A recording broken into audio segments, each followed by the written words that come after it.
went into that year as a pitcher only again. Not a whole lot of expectations from anybody except for myself. I was out to earn a job and prove people wrong. I mean, sitting the bench the whole year before that kind of sucks. So it's gonna be fun, right? Yeah, so I didn't want to have to deal with that again. So went into my junior year, ended up pitching pretty well. Stepped up in a big role. Ended up being kind of one of the guys, pitched really well. Any idea what the innings count was? No that idea. junior year? Yeah, Okay. I couldn't tell you. But it was good. And then going into my senior year, I put a lot of pressure on myself because I thought we had a good team, and I wanted to do better than I did the year before, which didn't happen. I kind of had a not a terrible year, but like not up to the standards I was holding myself to. Was trying to get, obviously a scholarship to college or whatever, and I only got one offer to go play college ball, so I had to take it. I didn't really have a choice. So I took it, went there for my freshman year in college. When I was there, my role was it was either the fourth or fifth starter, so like if we had a doubleheader at any point, I was pitching one of them, and then I was the second closer. So if the closer closed 3 games in a row, I would have the fourth one. While I was there, I never had an opportunity to do that. I only started. I threw like 27 innings or something that year, and then I found out I needed Tommy John surgery. When? About 3/4 of the way through the season, and when I found out I needed it, doctor said, you didn't blow out yet. You're just holding on by a thread. If you can deal, the doctor said you didn't blow out yet. If you can deal with the pain, go ahead and finish the year, and then we'll do the surgery. But after I got that news, basically they didn't want me to pitch anymore, so I didn't. Going into the surgery situation, obviously I have a huge decision to make, right? I'm a freshman in college. I've never really been the best player on my team. When I was on the little field, maybe, I was pretty good making all-star teams in the little league and whatnot, but once I got to high school, I just kind of blended in. Yeah, that's what I was going to ask you. Is there ever a point where you were like the stud? Like in town, I mean, like in high school, in little league on the little field, I played shortstop and I made all-star teams. But when I was in little league, I also was the guy that whatever the maximum amount of innings you could throw, I threw it. I was pitching all the time as well. So now we'll jump back to freshman year in college. I'm found out I just had this surgery, and obviously I'm freaking out a little bit. My parents are definitely freaking out. So my mom, she's like looking all over the internet. Like, if my son's having this surgery, then we're gonna make sure that it's the best doctor in the world that's gonna do it. So she finds this guy online by the name of James Andrews, and I'm sure most people listening have heard that name before by now. Yeah. But at the time I had no idea, but he was actually our team doctor because my university was the UWF, which is in Pensacola, which he has a place there. He's got one in Birmingham and one in Pensacola. He's got an institute. So long story short, the doctor that my mom wanted to send me no matter where he was at to go see was the one that's already seen me. So we decided to go ahead with the surgery with him. Before I had the surgery, I was told by my coach at the University of West Florida that he wouldn't be giving me my baseball scholarship back for my sophomore year, and that once I could pitch again, I could earn that scholarship back if I was willing to do so. So, did you feel like that was because of injury or because of performance? To be honest with you, without like bashing the guy, I just don't think he had a clue what was going on. I mean, he told me to my face that I'll never make it in baseball because I'm not mentally tough enough because I drive a $40,000 car. And the reality of it is I drove that car because when I was 9 years old, my uncle said, hey, if you get a baseball scholarship, I'll buy you any car you want. So when I got that baseball scholarship, I called my uncle and said, hey, uncle, like, time to pay up. When we going car shopping. And he bought me that truck. So I did earn that truck, long story short anyway. So he literally told me that to my face. And then after he said that, he told me that then I can earn the scholarship back if I was willing to do so or whatever.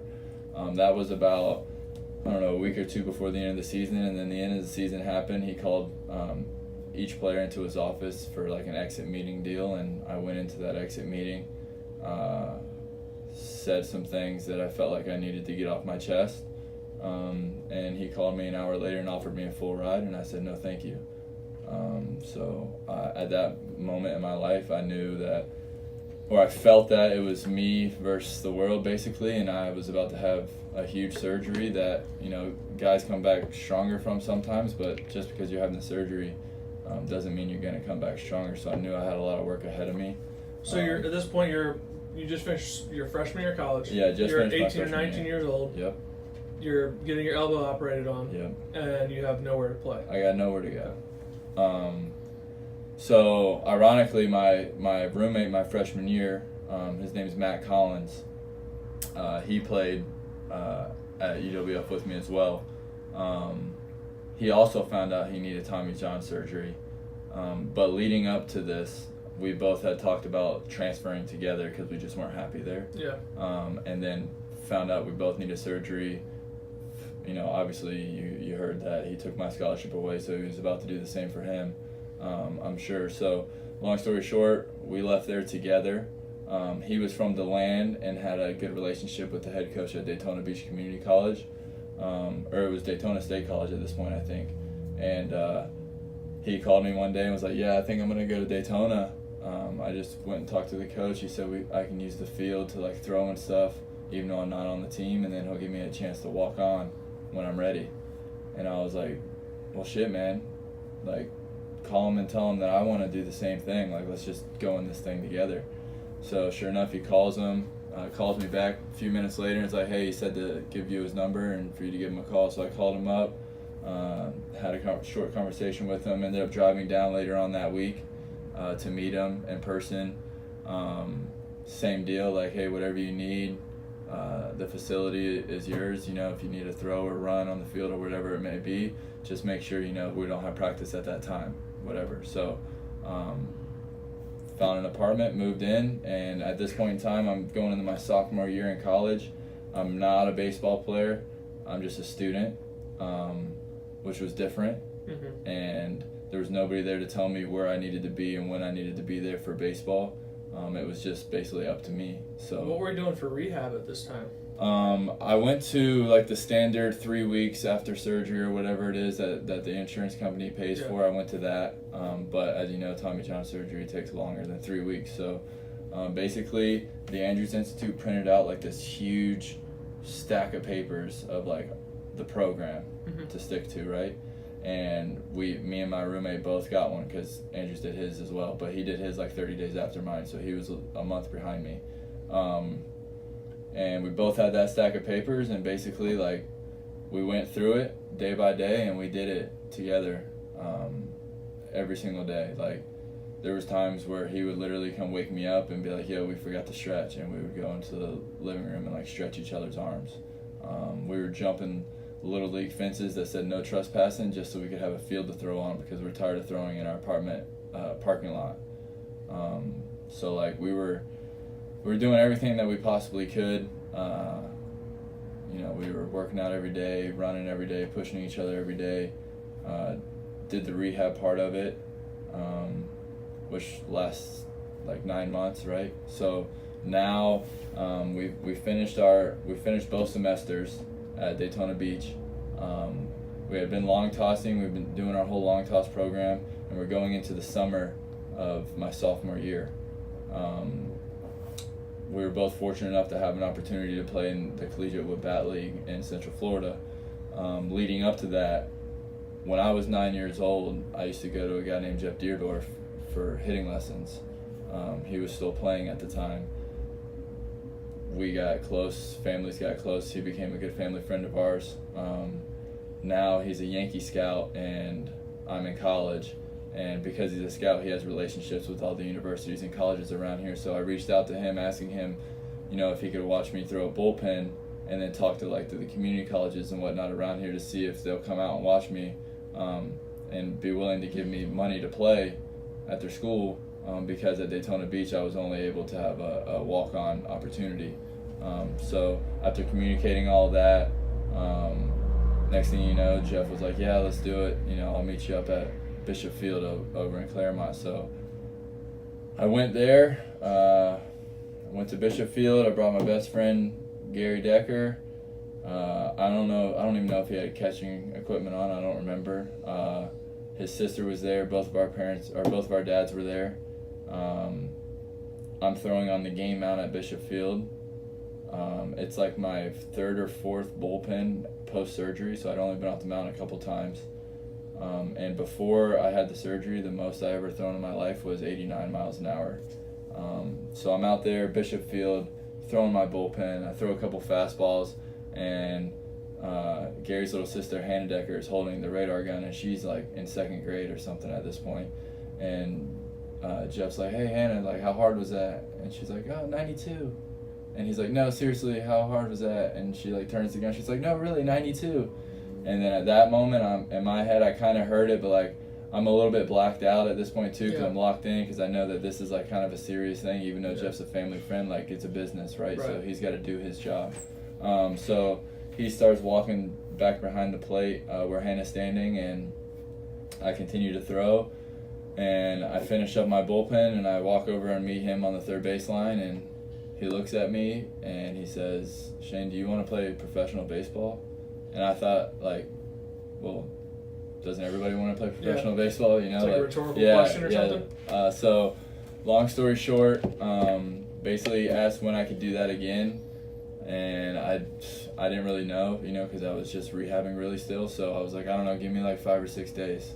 So 5 or 6 days later, same field, same setup, except he brought a cross-checker, a Yankees cross-checker with him.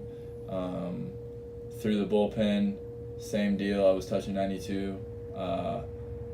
He's like, all right, we'll give you a call later on. So Jeff called me a few days later, asked me if I would be interested in coming down to Tampa to throw at the complex against some extended spring training guys.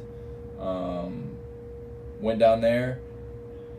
First time I faced hitters since before the surgery, and the last time I faced hitters, I was at a Division II school, and now I'm at the Yankees. George Steinbrenner. Yeah, now I'm at the Yankees minor league complex facing who I have no idea who they are. I just see a New York Yankees sign, so it's like, I don't know if this is Jeter or Cano, or I don't know who's in the box, but there's a Yankee somewhere, right? So little did I know it was like the younger Latin guys that were in camp still for extended spring and some like high school drafts from the year before. But I pitched that inning, and I struck out 2 guys, and I was on top of the world, and I came walking off the field, and Jeff was smiling ear to ear, and he's like, you know how hard you were just throwing? And I'm like, I have no idea.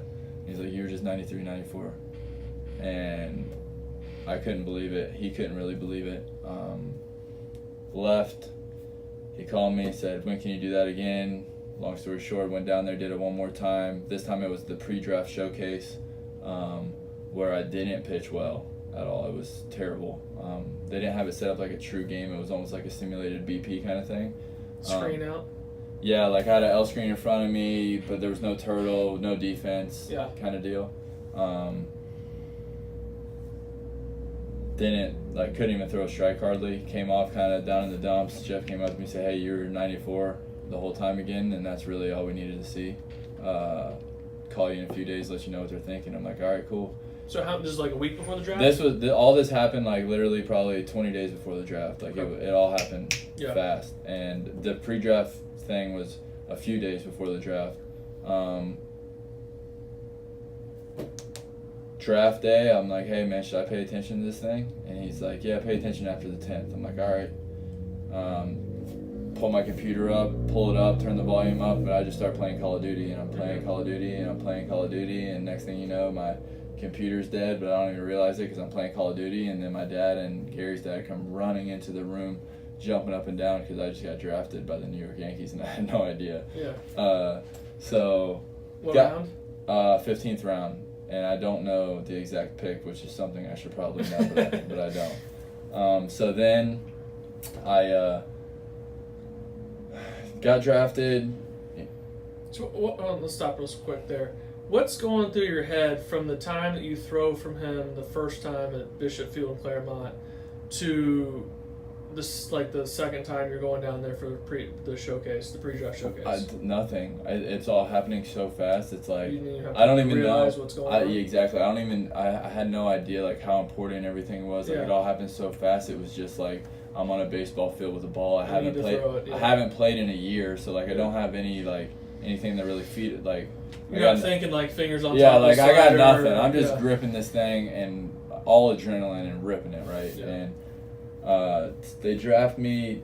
Jeff calls. I don't have an agent. I don't have anything. Right. I have no idea how this process works. Yeah. All I know is that I just got drafted, and at that point in my life, I really didn't even understand that well. Yeah. And he calls me and says, "Hey, like, how much would it cost for you to sign? They want to know." And I'm like, "Jeff, I don't know. I have no idea." And he's like, "Well, you just give me a number so I can give it to him." And I'm like, "All right, well, call me later. I have no idea." And he calls me back a few hours later, and still have no idea. And I'm like, "I don't know, 250,000. And he's like, "That's what you want me to tell him?" I'm like, "Yeah, tell him." He's like, "All right." He called me back like 10 minutes later. He said, "They'll give you 100." I said, "All right, send me the address. I'll be there tomorrow." Like, I was ready to go. I would have been willing to go for a plane ticket. Yeah, to pack cigarettes. Yeah, right. so showed up the next day, signed my name on the dotted line, got a locker in the Yankees minor league complex, and started my journey in professional baseball. So going through all that, you're now gone from really facing high school hitters Mm-hmm. to facing professional hitters. Are you still just grip and ripping mentality going into the pro ball setting? Or Yeah, is I mean, like, I'm in pro ball, right, and there's obviously coaches and it's just like post draft. yeah, for the like spring a, training like complex? a minor league complex for people that don't understand how it works. Like, there's hundreds of kids there. Mm-hmm. There's like 250. You probably feel a lot less special. Yeah, like than there's when they get 250 drafted. kids in there, Yeah. right? And it's like it's chaotic, but it's like very organized chaos. You know, like we have a strict schedule, and the schedules are posted on the board. Which, by the way, nobody tells you any of that. There's no like, hey, this is where the schedule is gonna be. It's more like, hey, here's your locker, go get them, kid. Yeah. So you got to kind of figure everything else out. Those first couple of days are pretty stressful. You know, when you're the new face Were in you the able to locker sleep room. at all? Yeah, I mean, I was sleeping, but like at the field, it's like you don't know where to be, what to wear, when you need to be there. Like, who do you need to talk to? Who's a coach? Who's a scout? Who's a coordinator? Who's a player? Who's Latin and who's African American? Yeah. Like, you don't know who to talk to. You don't know anything, right? So, like, you don't have any friends. You literally have nothing.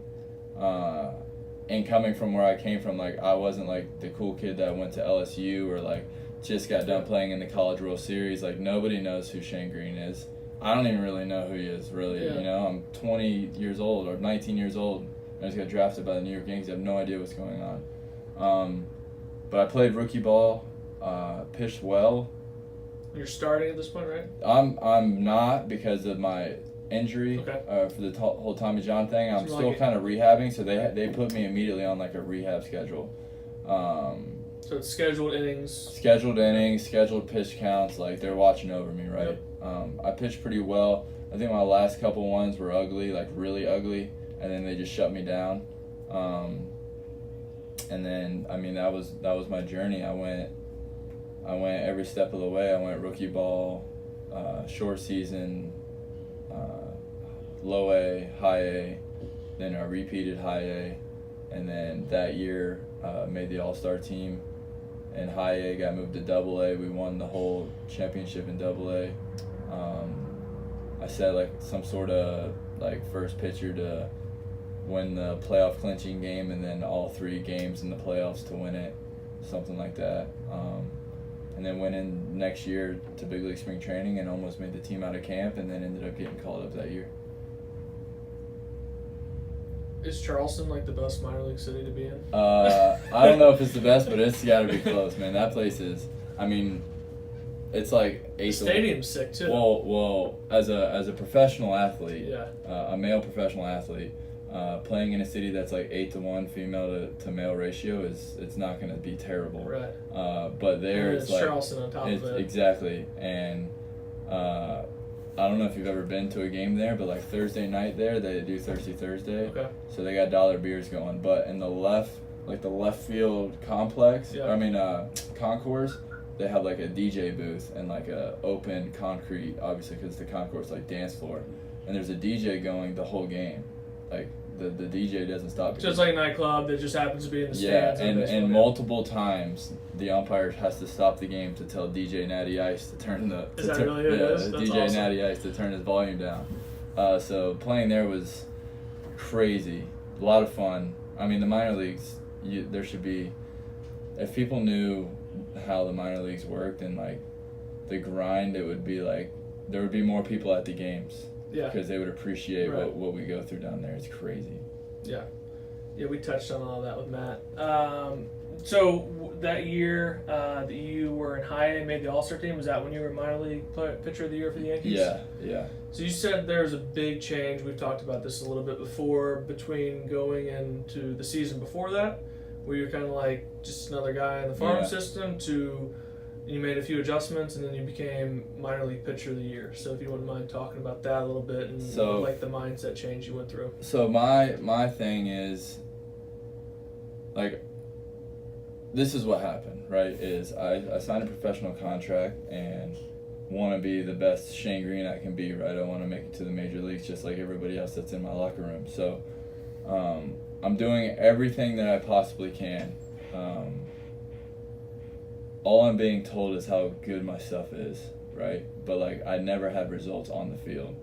So I was always trying and searching and trying and searching and trying and searching, and along with that came with like all these kinds of like crazy mechanical drills, and I had early work all the time to work on, getting over my front side or whatever it may be. It was just a nonstop like work and search. Trying to fix one thing, didn't work, right, maybe the next thing. Right, and it was just like I always felt like I was searching for something to click because everybody was telling me how good I was, but then I wouldn't get the results. Going into the following season, which would be 2014, I basically said, screw it. Like, I'm done searching. It's now or never. Like, I'm going to just go out there and I'm going to get the guys out. And I'm going to throw strikes and I'm going to just get them out. I'm going to stop worrying about how I'm getting them out. I'm just going to go get them out, because if I'm getting them out, I'm doing it right. So I stopped searching, basically. It's like, it's I don't know if it's all mental or, if I found something mechanically or not, but it's like I never had that feeling I was searching to feel it. I just really believe that I already had it. Mm-hmm. So it kind of gave me that edge a little bit. Yeah. And so we're trusting your stuff. Exactly. So it was like I wasn't looking at the scoreboard to see how many more innings I had to try to grind through and hopefully not give up a run so I could bring my ERA down a little bit. Like I kind of put a chip on my shoulder and I went out there and I just did it for the first time. And it ended up being a year that jump started my career all over again. So how do you balance that mentality of being stubborn and then also trying to find something that may help and try something that may help you a lot? Well, yeah, so like I tried everything, right? So along the way, like there was a couple things that stuck, but I never stopped searching. That was the problem. So if you would have stopped and stuck with those two or three things, whatever they were, you think you would have had success earlier on? Maybe. Yeah. You never know, right? Right. Yeah. But I would say, like, here's the thing is, if somebody's coaching you or like trying to tell you that you should try something, they're doing that because they care and they believe that it's going to help you. They don't know if it will, but they believe that it will, right? So like you should try it. No matter what it is, you should at least think about it and give it a shot. You can kick it to the curb in a day, or maybe it takes a week or a month, but you should give it a shot, because somebody, like, you can't see yourself, right? No different than the light bulb in the room only shines light on everything except for itself. So you don't know what you look like when you're out there. You can only feel it. So someone else's perspective is always going to be different, especially if they've seen you a lot. Mm-hmm. So if they have something that they're offering you that they think is going to make you better, give it a shot. Having said that, it doesn't mean that it's the right way to do it. So if it doesn't work or you don't feel comfortable with it, take it for what it's worth and then move on. And that's what I learned to do that year, because don't get me wrong, like, I don't have it figured out. I don't think anybody ever has it figured out, but like, it took that season of me to basically say, like, screw it, I'm not listening to anybody, to realize that, like, okay, maybe I need to listen to somebody, I just shouldn't listen to everybody kind of thing, or, like, know what's working for me, keep that, and then try everything a little bit and see what sticks. When before it was like, I'm so willing that, like, I'm just doing it all. Like, too coachable. Yeah, like, nothing was sticking because I wouldn't let it stick, because I would do it and then I'd already be doing something else. Yeah, like, I did the same thing. Yeah, so there's definitely a happy medium, and you don't really know it until you go through it, you know. Yeah, I think the biggest takeaway there is, you know, I'm sure some people cringe when they hear the screw it, I'm not going to listen to anybody mentality, but, like, you have to learn how to be your own coach. Yeah, it doesn't matter. It really doesn't matter what you're doing. And what works for you is not going to work for me. Exactly. I mean, here's what I tell people. Like, nobody's ever seen Hunter Pence's swing and be like, that's what it's supposed to look like. That looks great. Hunter, that looks great. Keep doing that. But guess what? The guy's one of the best baseball players ever. Multiple time All-Star. I mean, the guy's unbelievable. So, like, there goes to show you that, like, there's different ways to get it done. You know, so not everybody has to look the same, and not everybody's gonna look the same. It's about finding what works for you and then building off of that as you go. Yeah, I mean, you watch Madison Bumgarner pitch, you're like, what's happening or there? Sale, like, Sale's great, nobody's gonna use his mechanics as an example to teach a kid how to throw, but guess what? This guy's nasty, man. He's probably already a Hall of Famer. You know, like, forget about it. I've heard you say before, try everything in case it works. So I think you kind of touched on that already with the mentality of, you know, be open-minded, but also have a really good filter. Yeah, That's I mean, kind of what I take away from that. Yeah, and it's easier for me to say that because I'm 30 now, but, like, when I was 16, I probably couldn't have said that out loud. Yeah. You know, because then now you're the kid that's uncoachable, right?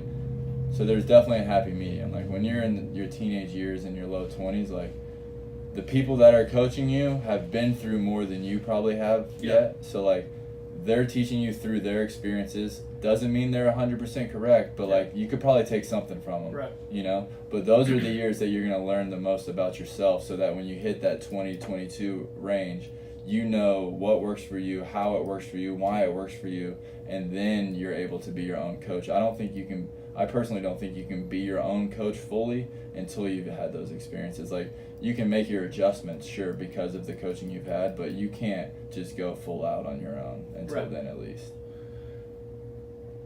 Let's talk about your work on the physical side of things and your off seasons and how you prepared your body and the work you've done with Chuck Wolf. And we both had a long-term relationship with him, and just kind of the same thing, finding what works for you and preparing your body in the off season and in season. Yeah, with Chuck, what helped me the most with him was that, like, I didn't necessarily learn what worked for me. I just learned, like, how it felt when it was working right, if that makes any kind of sense. Yeah. Like, I just learned through just being around him and doing the stuff he made me do and listening to him talk to other people. Like, I learned what I'm supposed to feel, when I'm supposed to feel it. And because of that, I'm able to make my adjustments on my own.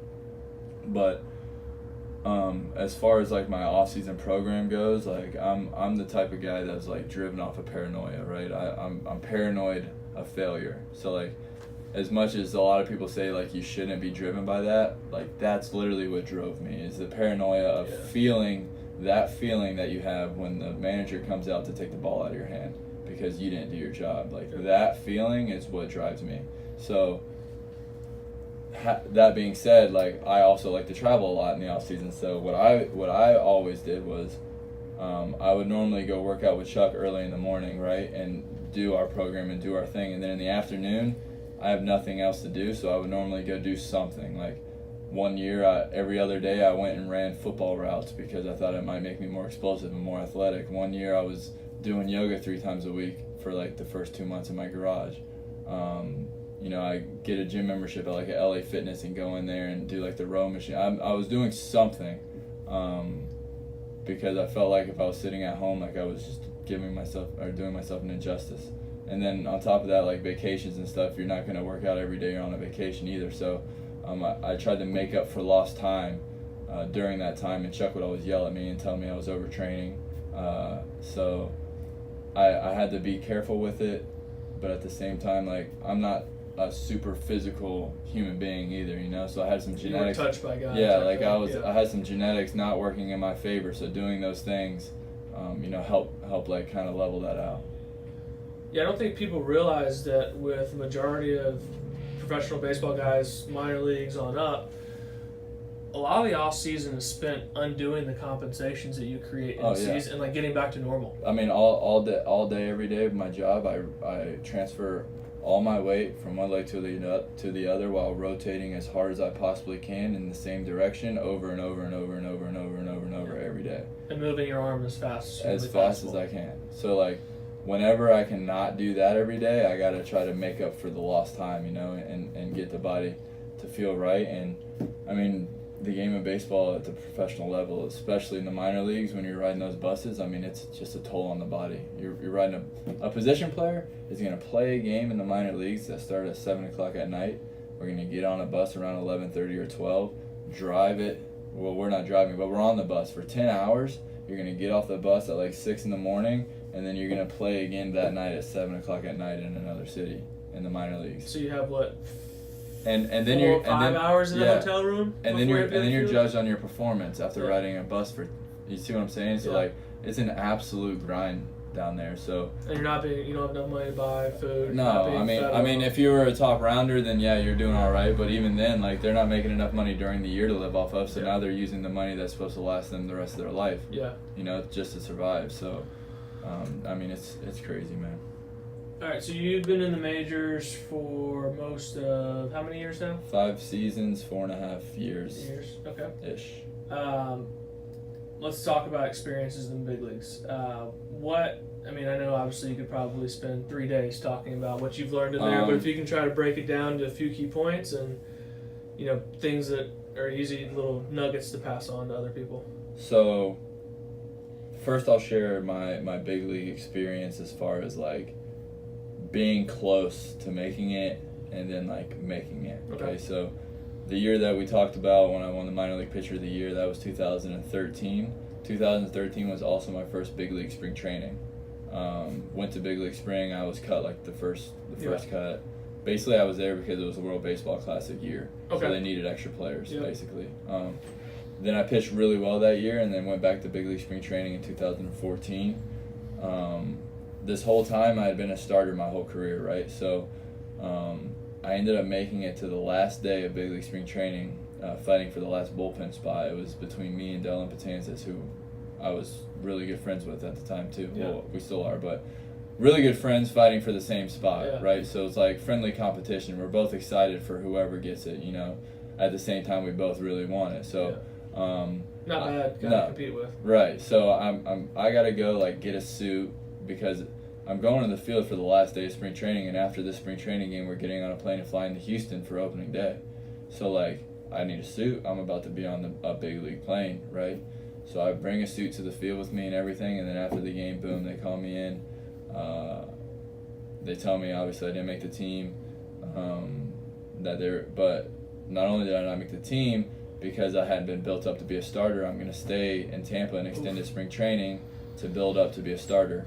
So I go out. Nothing better than extended spring training. Yeah, nothing better. So I go out, congratulate Dylan, obviously. He's excited. We're all excited for him.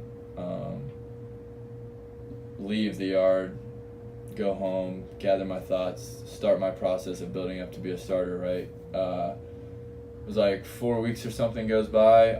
It's the day before my first 4 innings. You know, my pitch count has gotten up to, I can pitch 4 innings. It's the day before that 4 innings start. I get a call in my hotel room. I think it's a car dealer because I'm trying to buy a new car because my truck's about to just die on me. 813 number, answered expecting it to be the car dealer I was speaking to earlier, and it was our head minor league coordinator. And he says, hey, Shane, you're going to New York in the morning. And I immediately start like shaking, like my whole body is just, I can't even describe it. My heart's racing so bad. I'm like sweating thinking about it. Yeah. Get off the phone with him, obviously super excited, call my parents. I'm still standing in the same exact spot. I don't know what to do, really. So I call them, then I call my friends, get off the phone with all them, and then I just lay down on the couch. And I like try to take it all in. And I don't stop shaking for probably like an hour. Like, I can't believe that it's actually happening. Pack my stuff, fly to New York in the morning. I'm in New York for 9 days. All 9 days I'm putting on a New York Yankee uniform in New York Stadium, or in Yankee Stadium, which, by the way, is one of the most incredible feelings ever, especially when it's their first time. Yeah, that is awesome. It was incredible. I was there for 9 days. I did not pitch. So talk about a tease. Yeah, so my whole family, my family, friends, all my friends, like, everybody's there for 9 days, and I don't pitch. I get sent down. They send me to AAA. Whole family goes home, and like, the reality of it is like, that could have been it. I don't have to ever get called back up. Right. You know, that could have been my only chance. So like, I was pretty bummed. I don't think I showed it much, but I was pretty startled that I didn't get an opportunity there. Well, not to mention you got set back. Right. So like starting now. Yeah. So my whole season at this point has just kind of been like a standstill. Like, what's going on moment, you know. So they sent you to AAA after that? Yeah. Now I'm going to AAA. Never been there before. So now I'm going to Scranton. Get to Scranton. Get with the team, guys that I played with before, most of them, you know, so I knew all of them, so that was fine. I felt comfortable there, which was good. When I'm there, they're like, all right, you're a bullpen guy now. I'm like, all right, cool. I have like 2 or 3 outings out of the bullpen. None of them went good, not even close to good. Get called back into the manager's office, and they're like, hey, just got a call from up top. They want you to be a starter again. So I'm like, all right, am I going to Tampa? Like, how are we going to make this thing happen? So they make me start piggybacking guys there to build my pitch count up. Same exact scenario. The day before my first 4 innings, I get a call, hey, you're going, you got to go to Boston tomorrow. So I guess you're pitching well at this point now. Decently, yeah. Better. At this point in time, like, they're gonna have a couple guys. I know this now because I've been around. At the time, I didn't really understand it, but they're gonna have a couple guys that are like, if it works out, whether they're pitching great or not, like, they're our guy. Yeah. You know, like, right. It's gonna be, well, that's our guy. Yeah, but I'd still think, I mean, obviously, be awesome but to I be was called pitching, up. yeah, But it would suck to be called up for the first time and you're not pitching well. Right. You know, like, right. you don't have any confidence. I get called up. I go to Boston. I go to Fenway. I got picked up at like 5 in the morning. I think it was a day game. Go there. CC's pitching. We're winning like 8-0 or 9-0 or something, and everybody in the bullpen's already talking about it. Like, Greene, today's your day, man. Today's your day. So like, as if I wasn't already nervous, like, they're all like hyping me up, but like, I was getting more nervous, you know. So that was my day. They call down, say my name. I get up. Could you feel your arm when you started throwing? Like, I couldn't really feel anything. It's like kind of all a blur, but what I know for sure was that like I was standing there and I was warming up, and I had thrown like 3 fastballs right by the catcher that hit that, like, they have like a padded wall back there, and it smashes the wall. Like, he can't even catch it. And at Fenway, they're ruthless. So like, there's fans right there when you're warming up there, so they're letting me have it. So the pitching coach nonchalantly walks over to the cooler, pulls a bottle of water out, walks back to me. He unscrews the top of the bottle, and he sticks it in my chest, and he says, take 3 deep breaths and take a sip of this. And I'm like, whew. Right? So I take my 3 deep breaths, I take a sip of water, I throw 2 more pitches. They weren't much better than the 3 before that. Innings over, I'm in there. I'm in the game now.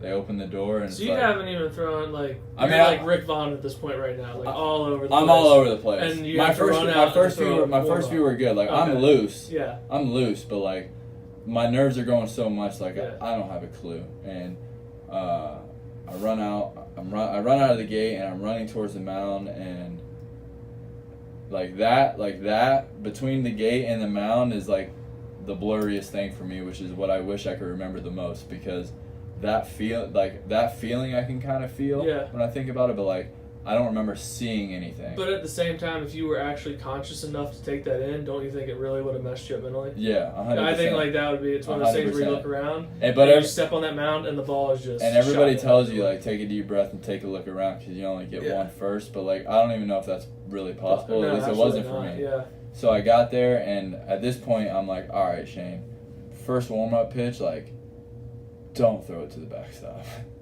It's always a good thought. Yeah, right? yeah, right? So first one, money, right down the middle. I'm like, all right, we're good. We got this. Throw all my warm-up pitches, everything's great. First batter, walked him. Second batter, ground ball to short. Jeter boots it, goes into left field, so the guy from first goes to third. So now it's first and third, no outs. I'm like, I'm not freaking out, but like, I don't really know what's happening yet because I'm so like blackout adrenaline, right? Next guy is, I'll never forget this one, Shane Victorino, and Brian McCann was catching. He called a slider. I threw a slider. He missed it. It went in between his legs to the backstop, but the umpire called it a strike. Like it was a perfect pitch. He just whiffed it between his legs. Strike call. Run scores. I'm now walking back to the mound with the ball in my glove, with a runner on second base, and a run scored after just throwing a called strike. And I'm like, what just happened? Do my best to gather my thoughts. I end up striking Victorino out. So like I'm like, all right, Shane, we got this. You know, like we're good to go. We got it. And then I went walk, and they came and got me. So I came out of the game, bases loaded, 1 out, already gave up a run. I walked 3 guys, and I'm sitting in the dugout with my hands over my head, trying to figure out like what really just happened. Like I don't really know what just happened. I'm trying to remember. Like at that point, I really had no idea what just happened. Like I got to try to remember all this. And pitching coach comes over and basically says like, you know, I know that was your first time, but like obviously that can't happen. Like we got to be better than that. And in my head, I'm like, yeah, I know that. Thank you. If you could sit down and tell me exactly what happened, it'd be a little helpful, you know. So got sent back down. It was like the day after. The next day, I got sent back down. So do you hate Jeter to this day? Nah, Jeter's the man. He's perfect. I wouldn't want it any other way, man. I'm glad my debut went the way it did because it made me realize, like, if you want this, like, it's not going to be easy ever. It's just never going to be easy, you know. So I got sent back down to AAA. When I got down there, they're like, hey, they want you starting, so, like, we got to continue to build you up. So we got built up to be a starter. It was like, it might have been like a month later or 3 weeks later or something. I got called back up. It was like 10 or 11 days before the All-Star break. I'm making a start. I'm starting now in the major leagues in Cleveland against the Indians. So I go there. I pitch. I go 5 2/3 perfect. And then the first hit I gave up was a homer. So like to Nick Swisher. First guy I ever faced, I walked him. First ball put in play is a error. First out, it's a strikeout. First start, I was taking a perfect game into the 6th, and first hit was a homer. So like, I covered all the extremes really fast. And not to mention, in my first start, I also made the top 10 plays on like a behind the back, like ground ball, which will never happen again. Caught it, threw it to first. I made top 10. So like, couldn't have been more. Caught all the extremes on the along the way. Got the win. I think we won like 2-1 or 2-0, or maybe I gave up 2 runs. I don't know, but I got the win, and I went like 6 innings or 6 1/3 or something, on top of the world, obviously. That was like incredible. You know, I did it, right? I got my first major league win. My parents weren't able to make it, but I had some really close friends that were there, so enjoyed that with them. And then my next start was in Baltimore. And to me, like, this start is my most memorable one. It's the one that I get the goosebumps the most when I think about it. Same exact thing, perfect through 5 2/3. I ended up going like 7 1/3 or 7 2/3 with like 9 strikeouts. And when they pulled me out of the game, I was walking off the field, and like the first row behind the dugout, 2 of my best friends were sitting there, and when I walked off the field, like, it was Jeter's last season, right? So there's a lot of Yankee fans there too. But like, I just remember, well, I'm having a brain fart. I can't think of his name. Francisco Cervelli was catching, and I just remember him saying, "Take off your hat, take off your hat," and I'm like, why does he want me to take off my hat? You know? And I'm walking off the field, and I got a standing ovation in Camden Yards while I was walking off the field, and two of my best friends were standing behind the dugout. So like, when I looked up to see everybody standing up, like, those were the two people I saw. So then it hit me, like, that's why he said take off your hat. Well, I ain't taking off my hat. Like, I don't know if you're supposed to or what, but like, I don't really know how this works. I'm just getting off the field, and this is awesome, and I got goosebumps, but like, I need to gather myself here, you know? So I walked off the field, had goosebumps. It was the one thing that I'll never forget. So that memory was like my most memorable moment. And then my next start was in New York, first start in Yankee Stadium. I set a record, first guy since Tommy John to have 3 errors in one game as a pitcher, which is pretty fitting. And I underhanded a ball. I got a comebacker at one point, and I underhanded it to Teixeira over his head and almost into the seats, like it hit off the tarp. And did you get a radar rating on that? It wasn't pretty, man. And somehow none of those runs scored, and I got a comebacker again after those 3 errors, in like the 5th or 6th, and caught it and like ran over to first a little bit and like lobbed it over, and he caught it. And when Tex caught it, I got a standing ovation at Yankee Stadium, because that's how they are. But my parents were there for that one, and I pitched pretty well. Other than the errors, I pitched well, and so that was pretty special too, because of the adversity that I had to go through to get it done. And you know, who knows how long I'll have that record for. It's always good to hold a big league record. Yeah, I got a couple of them that aren't exactly the best records to have, but they might be there for a while. Your name's in the book, so that's good. So yeah, awesome initial experience. Obviously, the whole very roller coaster of emotions and everything else, experiences. So being kind of a veteran now, like looking back over the last 4.5 seasons, what's like 1 or 2 things that you feel like you've learned that really stick out to you? I know it's really hard to kind of put into 1 or 2 things, but there's... I mean, the biggest thing, man, is like you grow up idolizing these baseball players, and you should, because they're the best in the world, right? But like, the game never changes. Like, it's the same game, and until you're in the big leagues and you can truly feel that it's the same game and truly like believe that you belong there, it's really hard. It's a really hard game to play. I mean, it's a hard enough game, right? But everybody's gonna have like that one moment. It's gonna take some people one day and some people 2 or 3 years, maybe, you know. But like, that's the feeling that you have to have, that like, it's the same exact game that we've been playing. I mean, you've been playing on the same size field since you were, 14, right? There's just more people and brighter lights. So, like, getting used to that and truly believing that you belong there is probably the hardest part. And in doing that, you learn that, like, these guys that are in the Hall of Fame, they're obviously the best ever, but, like, they're not the most talented ever. They're just the best at dealing with failure, because that's what's going to happen. You're going to fail. It's inevitable that everybody's going to fail in this game.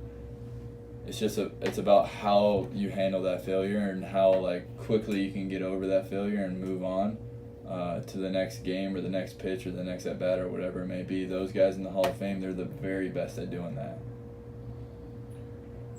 So is there anything in particular? Is it just going through it that helped you learn it? Is there 1 or 2 kind of tips to like self-talk things that you tell yourself? I think it doesn't matter what you're doing, you're gonna fail. Everyone's gonna have a little bit different way that they tick, right? But for me, what helps me the most is like focusing on my breathing.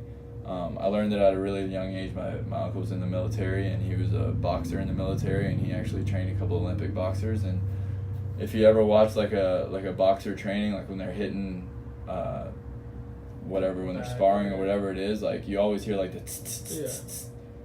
And my uncle always taught me that at a young age, because like that's like how your body relaxes, is when you're exerting that energy, you're also exhaling. And so like he instilled that in me at a very young age to be able to like control my breathing. And now I have checkpoints in between each pitch where like I take a deep breath at a certain point and like I control my breathing and I think about my breath. I'm not just breathing, I'm thinking about my breath, and that kind of brings me back to like my neutral, and then I can move on from the pitch before and I can move on to the next pitch. And if you watch guys in the big leagues, like you're gonna see guys that do that kind of stuff. Like if you watch JD Martinez step out of the box in between pitches, like he fixes his jersey, he looks up in the sky and like takes that deep breath, and his eyes almost roll into the back of his head. He's taking a breath so big. And Price does the same thing, where like it's very obvious that they're taking a deep breath, and that's all they're concerned about is that breath, you know. So some guys are going to have that, and that's what works for me. And I think that the biggest thing that you have to do as a baseball player is finding something that helps everything feel like a part of the process, so that you don't ride the emotional roller coaster that comes with the results. It's consistency, right? Yeah, and I'm still learning that. For example, like I've never had I was a starter my whole career, so then when they threw me in the bullpen, like I never had a post-pitching routine. Like after I pitched, if I did good, I was happy. If I did bad, I was pissed off. But either way, I was in the dugout like rooting on my team, right? I never had like a post-pitching anything, and then I became the closer, and like now the game's over. So I'm sitting at my locker pissed off, or I'm sitting at my locker happy, you know? And this year I'm going to change that. I'm going to get back to that like everything's a part of the process thing, so that when I get done, I have a routine, so that I'm no longer pitching anymore, good or bad. Now I'm doing this. So like that doesn't even matter because I'm already doing this now, right? So I think that it's huge to have that, to be able to, it's almost like you get past those failures without even thinking about getting past those failures. Like you don't live them long because you're already doing something else that you have to be focused on doing. And you don't rest on your past successes. Right, because at the end of the day, nothing matters except for right now. You can't control what you've done. You can't control what you're going to do. You can only control right this very second. So being able to hone that in and like figuring out how to handle that on a personal level is honestly like the biggest task. No, that's huge takeaway, especially obviously the emotions are harder to control when you're younger, but you know, I'm sure there's at bats when you're younger, and if you hit a double, you're pumped, and if you struck out or something, you're pissed for 2 innings until you got up again. I think that there's definitely, I mean, I play with a lot of emotion. Like if I get the last out of the game for the save, like I'm slapping my chest and screaming "Let's go" or screaming something, right? So I get it, and vice versa. You come take the ball out of my hand when I'm walking in the field, I'm probably gonna scream a word that I shouldn't say on a podcast, right? So I get it. 100% emotion is a part of it, and some guys play with a lot of it. Other guys play with not as much of it, but you got to be able to use your emotion to your advantage. Even if you're angry, there's a way to make that anger motivation and determination, not just like anger. You know what I mean? So learning how to use that emotion to your advantage is also a skill that you have to develop through life, really. Yeah. What about off the field habits? Is there anything that we talked about that a little bit earlier, and even what you just spoke on kind of went to off the field, but is there anything that you do away from the field, or something that someone taught you that sticks with you, whether in season or out season, that has played a big role in you becoming who you are? I don't know if anybody's ever really taught me it, but like I enjoy watching the game. Like I watch baseball. I play with guys that don't want to watch it when they're not playing it, and I think that there's a lot to be learned by watching the game. Like you see how other guys pitch, you see how guys hit. Like what I do when I'm watching the game is like I try to think like what I would throw if I was him. Not if I was me out there, but like if I was him, what would I throw next? What would I throw next? And then he'll throw his pitch, and then during the next 4 seconds, I'm analyzing like, well, I wonder why he threw that if it wasn't what you know what I mean? Yeah. And the result will kind of help me with that, with like whatever the hitter did or that like swing, right, exactly. So I think watching the game is a huge thing, and just like the mental side of it, as far as like being able to slow the game down when you're playing it, because slowing the game down when you're playing it is another thing that can separate the players that are good and great. That's kind of a cliche thing. Not that it's not true. Obviously, most cliches are true. I'll but give how you do an you example. do that? Yeah. Well, I'll give you an example. How I do it is with my breath. Okay. But I'll give you an example. I play with K-Rod, right? Mm-hmm. And I played with him towards the end of his career when his name was K-Rod, with his first name starting with an F, like, he was punching out the world in Anaheim, and he didn't throw a changeup. When I played with him, all I threw was changeups. Yeah, that was his best. That was his out pitch. It was his best pitch. It was unbelievable. His changeup was the best pitch, one of the best I've ever seen. So he adapted with the game. Now, having said that, what I learned from him the most was slowing the game down. Like, I would legitimately could go out and punch out the side and be on top of the world and be at my locker changing after the game, and he would come into the game and stay next to me and look at me, and I'd be like, "What's up, Hefe?" And he's like, "Why'd you throw that pitch?" I'm like, "Wait, which one?" And he'll like he'll like break down the at bat, the count, everything. He'll break it down and be like, "That pitch, why'd you throw that pitch?" And I'm like, I don't even remember throwing that pitch, one. And two, I don't know, those were the fingers that they put down. I thought it was a good idea, but I like my slider a lot, And he'll be like, "No, you got away with it this time, but you got to see this." And he starts telling me, like, when the hitter, like, this guy, it was incredible the stuff he would say. Like, the hitter got out of the box and, like, did like 3 practice swings. And he's like, but you could tell by his practice swing, like, he felt like he needed to get his hands inside the ball, so you should have busted him in hard. And I'm like, man, I was like, I don't know what, I was getting the ball back from the catcher. I didn't see, like, how do you see that, right. But that's why he was great, is because, like, the game was observing every little thing. The game was so slow to him that he saw that. Or, like, one day I was like, "Yo, K-Rod, like, you do, like, a quick step thing sometimes. We're like, not a slide step, but, like, everybody's still expecting you to keep the ball in your glove for a few more seconds, and you're going under the plate, catching everybody off guard. Why and when, and how do you know when to do that?" And he's like, "Oh, it's easy. The guys that move their hands, like how Sheffield used to do it, like that little wiggle." He's like, when they get to the back, start. Because by the time they get to the front, they're going to be going back when they realize that you're pitching, and now they're stuck in between. And I'm like, okay, man, well, like, how do you see that? How do you see their hands? Shouldn't you be looking at the glove? The same thing that someone taught you when in 8. Yeah, so, like, man, the game is just so slow to him, and that's when I realized that slowing the game down is obviously, like, a huge reason why he's great. Yeah. And I assume why most of the greats are great. I mean, I play with Miggy, and, like, you ask him how you hit that, and he's like, "Oh, you throw your hip." And I'm like, "What? What does that mean?" Yeah. I get it, but, like, how did you get to that, So the game is just so slow for some of those guys that's slowing the game down. Everyone's going to do it a little bit differently. I do it by taking my breath and doing my best to control that. Yeah. As a pitcher, you have the ball in your hands, so you are in control. As a hitter, probably a little bit different. But I think that both guys can watch each other. Yeah. As a hitter, I think you slow the game down in the dugout by watching the game, because if you watch, like, if I was a starting pitcher and you just watched me, like, I'm going to tell you how I'm pitching people if you pay attention. Yeah. You know what I mean? But you have to pay attention. If you're not paying attention, then you don't know what I'm going to do. But, like, I'm not making stuff up. If you're right-handed, I'm going to do pretty much the similar stuff. If you're left-handed, I'm going to do similar stuff. You just got to pay attention. Yeah.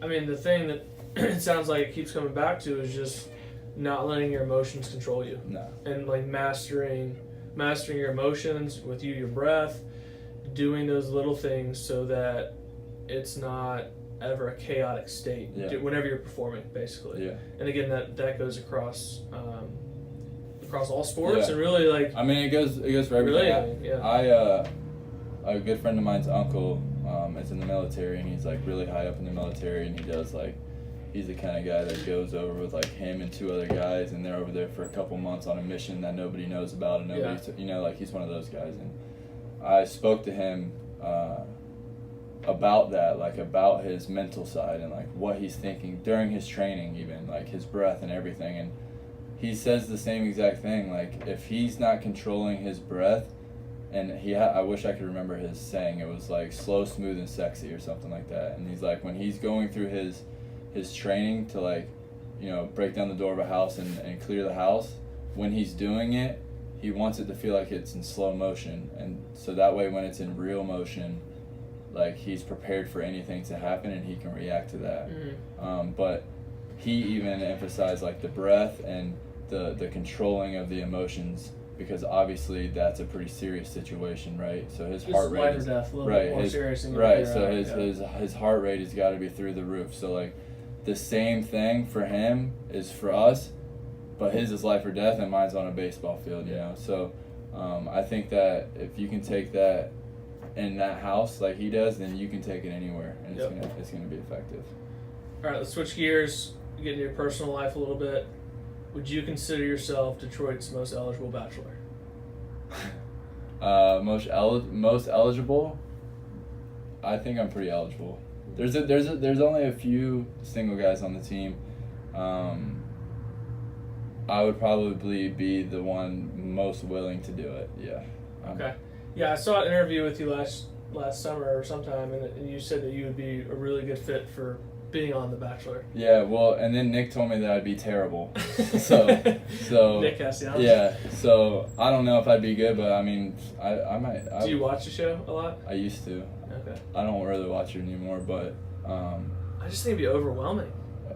It would be overwhelming. I mean, then I'm kidding myself thinking that I could actually do it, Yeah. but like, I would do it, I guess. I don't know. I feel like It'd be an incredible experience, right? I feel like I would Some do good it stories. and then pick nobody. So then, Right. So then I'm the guy that's Everyone's like, pissed. yeah. Well, everybody's pissed, but like kind of sympathetic because I'm looking for love but didn't find it. Yeah. You know, so like it could play both. The thing that goes through my mind, I'm pretty deep into this season, I'm not ashamed about it either, is you have to be like hit off with one or two girls right at the beginning. Yeah. And you have to, I'm sure there's times where you go on dates with the other girls and you're just like, I wish it was the other one. Yeah. And you have to play it out and like try to like I don't Hey, know, that's not me. It's like no, you know what, like I'm not good I at, like that chick over I'm there. not I want to good go on her I'm date. not good at faking anything. No. Number one, and number two, there's cameras everywhere. So Right. like now you're on a date that you don't want to be on with cameras in your Yeah. face. So You don't want to make the girl you're with feel bad. Like it's nothing against her. So you gotta like I would assume that as a bachelor you gotta like get into this mental state where like you feel like you've been with them forever, so you just pretend like you guys are already together and been together for a long time, so there's no awkwardness at all. And then you got to turn that off and do it again for somebody else. Well, no, Like, that's the thing is you yeah. never turn it off. You just replace the person. Yeah. I mean, I don't know if I could do it, but I'd try it. That's a lot. That's a lot. All right, we'll finish up with some rapid fire. Let me ask you about you got a lot of tattoos. How'd you get into that? Was there anything in particular, or you some always wanted? Yeah, my first tattoo actually was from my uncle, the one that was the boxer in the military. He was in the military for a long time, and when I was a child, he used to call me Airborne and not my name. And then as I got older, he started calling me by my name, but I always remembered that, and he would use the word Airborne a lot. And then he was diagnosed with cancer, and when he had cancer and he was sick, every time I was on the phone with him, because I'm always gone obviously for ball, I would tell him like, hey, hurry, like when getting off the phone, I'd be like, hey, hurry up and get out of there. And he would say, don't worry about me, I'm airborne. And then that kind of evolved to me saying airborne and him saying all the way, like that was our goodbye. Yeah. And he was still sick, still in the hospital when I scheduled my appointment to get the tattoo that says airborne all the way, because I wanted to walk into the hospital and tell him that like I'm airborne too, like we can do this together kind of thing. And he ended up passing away like 3 days before my tattoo appointment. But that was my first tattoo, and then that side of the family is my mom's side of the family, and it's Native American. That side of the family has a lot of Native American in it, and I always loved tattoos, but I wasn't sure, like, obviously I know how society views most people with tattoos, right? So like I didn't want to be covered with tattoos when I have no college education and I'm making $1,200 a month before I pay my rent and pay my clubhouse dues. But I knew I always wanted them, so like I started slowly getting some that I could cover up, and then once I made it to the big leagues and I felt financially stable enough to where like if some crazy stuff happened I never played again, like I'd be okay if I just coached and I can coach with as many tattoos as I want. Yeah. Or coach baseball. Right. Yeah. So I started getting them again and got a lot of them. And how many total? Do you know? I've spent. We can just go by hours. I've spent like